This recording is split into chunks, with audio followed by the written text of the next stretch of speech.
agama adalah suatu aturan dari Allah untuk manusia. Al-Quran Surat Sad ayat 71 dan 72 mengatakan, manusia itu terdiri dari dua unsur utama, yaitu tanah dan roh atau nyawa. Dan Surat Yasin ayat 36 mengatakan bahwa Allah menciptakan segala sesuatu berpasangan, termasuk diri manusia itu sendiri juga sepasang.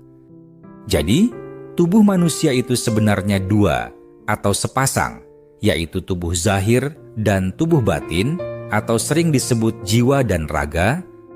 Maka itu, ilmu agama yang akan mengatur manusia juga terbagi dua.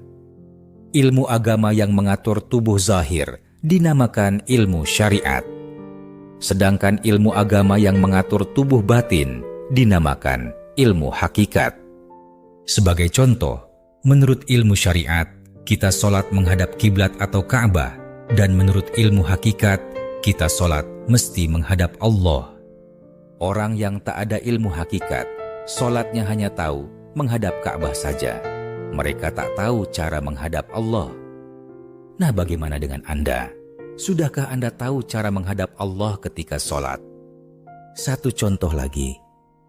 Sebelum kita sholat, ilmu syariat menyuruh kita berwuduk, yaitu menyuci jasad seperti tangan, muka, dan kaki. Sedangkan ilmu hakikat menyuruh kita menyuci nyawa. Maka itu, orang yang tak ada ilmu hakikat, ia sholat membawa jasad yang bersih, tapi nyawa yang kotor. Ini sudah dikatakan di surat Asy-Syam ayat 9, beruntunglah orang yang menyucikan nyawa itu. Contoh selanjutnya, Al-Quran adalah petunjuk untuk manusia. Maka, ayat Quran pun akan terbagi atas dua kelompok, yaitu ayat muhkamat dan ayat mutasyabihat. Ayat mutasyabihat itu berisi aturan-aturan bagian hakikat. Maka itu, orang yang tak ada ilmu hakikat tak akan pernah paham makna ayat-ayat mutasyabihat. Mereka cuma bisa mengatakan, Wallahu a'lam, atau hanya Allah yang tahu, bermakna mereka takkan pernah tahu. Ingatlah, sedangkan ilmu kedokteran untuk manusia pun terbagi atas dua kelompok, yaitu dokter tubuh zahir, seperti dokter kulit, dokter gigi, dan satu lagi adalah dokter tubuh batin yang bertugas di rumah sakit jiwa.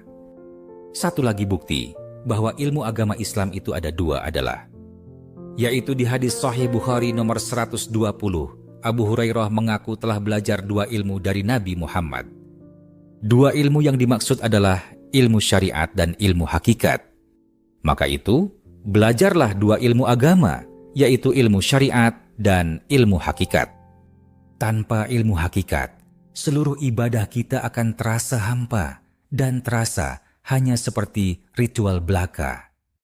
Salat orang yang tak ada ilmu hakikat takkan mencegah mereka dari perbuatan keji dan mungkar. Kalau Anda merasa salat Anda tidak berdampak pada kebahagiaan hidup Anda, keselamatan Anda, rezeki Anda, ini bermakna Anda belum mempunyai ilmu hakikat.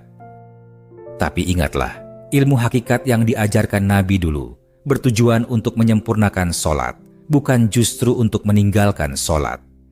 Dan ilmu hakikat itu diajarkan Nabi dalam pelajaran ilmu tauhid. Nah, sudahkah Anda belajar ilmu tauhid? Dan ketahuilah, karena kebanyakan umat Islam sekarang ini hanya mempunyai pengetahuan syariat saja, maka hilanglah kekuatan agama Islam yang sebenarnya. Dan juga kita lihat sekarang ini, hilangnya kekuatan doa umat Islam untuk menolak bala bencana.